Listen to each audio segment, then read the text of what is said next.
Good morning, everybody. We're at Barrytown Middle Elementary School on Thursday, February 9th. I'm with Mrs. Baribault, third grade teacher here at Barrytown, who is being incredibly flexible with all of her third graders. This is not your classroom. This is the library, obviously, but with the water line break, everybody's had to be super flexible. Yes. And we got to hear some of the great stuff you're doing. What is happening behind us here? So we have been working on a project. We're working on a research project. So we've been doing eco all year. My students absolutely love it. And with educating children outdoors. Absolutely, yep. Yes. And so with these super cold temperatures, we weren't able to go outside most recently. So we started making a research project. At the beginning of the year, they're all able to pick a nature name. So something when they go outside, an animal that really resonates with them. It could be an otter, so they feel kind of playful, or maybe a deer. They like how it goes through the woods. So they take that animal, and now we pivoted, and since we couldn't go outside, they started making these research projects. And then most recently with the water break, we were unable to be in our classroom, so we thought, what better place to do research than in the library? So my students have been so incredibly flexible and excited, and we just are saying, hey, it's a new adventure, so we get to be up here, and they're working so hard making these absolutely amazing projects. They've been really excited to talk to us about it. We're going to talk to, as we always do, a couple of our students, and we're going to check in with Mr. Evans and Mr. Belisle about how we're doing with this water line break to update the community. But let's talk to the kids first. Absolutely. Thank you, Sounds Mrs. great. Baribault. Why'd you choose a Fisher cat? Because I think that they're really brave creatures and they're really kind, but they can also be really feisty and they care a lot for their family. And they're survivors. Yeah. And they're also really cute. So, yeah. And I felt like I was a Fisher cat because I care a lot for my family and I want to make sure everyone's happy. I did some research on red-tailed hawks and I basically put it all into a poster and that's what I'm working with. Great. Now, why'd you choose the red-tailed hawk?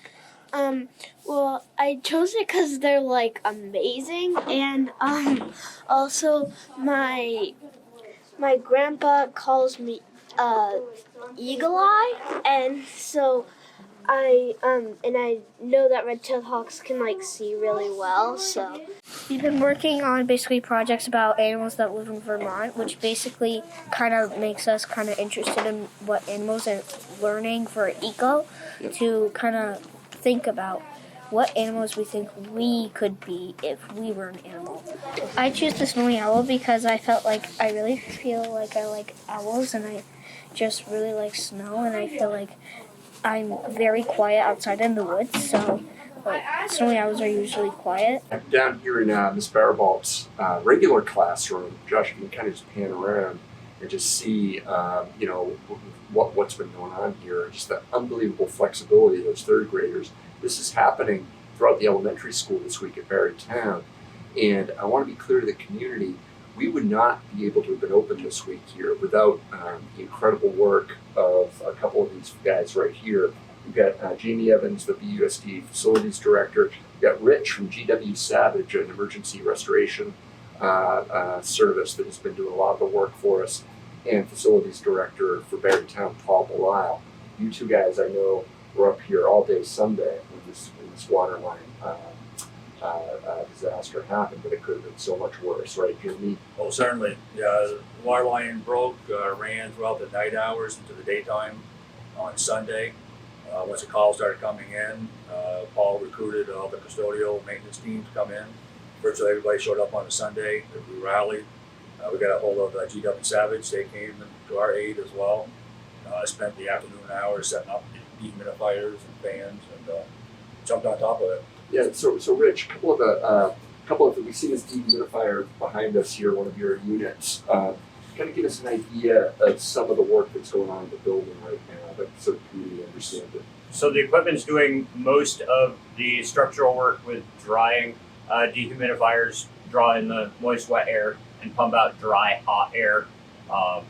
Heat actually makes the material, the structure itself, give up water.